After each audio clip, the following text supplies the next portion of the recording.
പലതരത്തിലുള്ള വ്യാജന്മാരെയും കണ്ടിട്ടുണ്ട്. എന്നാൽ സ്വന്തമായി കോടതി സ്ഥാപിച്ച് ജഡ്ജിയായിരുന്നുകൊണ്ട് തർക്ക കേസുകളിൽ 5 വർഷം വിധി പറഞ്ഞ വ്യാജ ജഡ്ജിയാണിത്. ഗുജറാത്ത് ഗാന്ധിനഗറിലാണ് സംഭവം. മോറിസ് സാമുവൽ ക്രിസ്ത്യൻ എന്നയാളാണ് സ്വന്തമായി കോടതി സജ്ജീകരിച്ച് ജഡ്ജിയായിരുന്ന് 5 വർഷം വിധി പറഞ്ഞത്.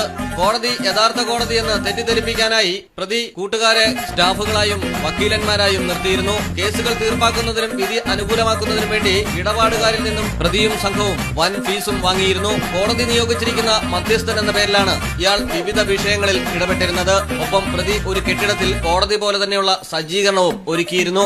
5 വർഷമായി ഒരു കുഴപ്പവുമില്ലാതെ കോടതി പ്രവർത്തിച്ചു എന്നതാണ് ഞെട്ടിക്കുന്ന കാര്യം. ജില്ലാ കളക്ടറുടെ കീഴിലുള്ള ഒരു സർക്കാർ ഭൂമിയുമായി ബന്ധപ്പെട്ട ഭൂമി തർക്ക കേസിൽ ഈ വ്യാജ ജഡ്ജി വിധി പുറപ്പെടുവിച്ചതോടെയാണ് ഭൂലോക തട്ടിപ്പ് പുറത്തറിഞ്ഞത്. ഒരു സ്വകാര്യ വ്യക്തി സ്ഥലം തന്റേതെന്ന് അവകാശപ്പെട്ടിരുന്നു. അതിൽ പണം വാങ്ങി അനുകൂലമായി വിധി രേഖപ്പെടുത്തിയതോടെയാണ് വ്യാജ കോടതി പൊളിഞ്ഞ് ജഡ്ജി പിടിയിലായത്. ഭൂമിയുടെ റവന്യൂ രേഖകളിൽ തന്റെ കക്ഷിയുടെ പേര് ചേർക്കാൻ കളക്ടർക്ക് വ്യാജ ജഡ്ജി നിർദ്ദേശം നൽകി. ഒരു പടി കൂടി കടന്ന് പ്രതി മറ്റൊരു അഭിഭാഷകൻ മുഖേന സിറ്റി സിവിൽ കോടതിയിൽ അപ്പീൽ നൽകുകയും അതിനൊപ്പം താൻ പുറപ്പെടുവിച്ച വിധി അറ്റാച്ച് ചെയ്യുകയും ചെയ്തു. എന്നാൽ അമിത വിശ്വാസം ആപത്തായി. സംഭവം യഥാർത്ഥ കോടതിക്ക് മനസ്സിലായി. പിന്നാലെ പോലീസ് പ്രതിയെ പിടികൂടുകയായിരുന്നു.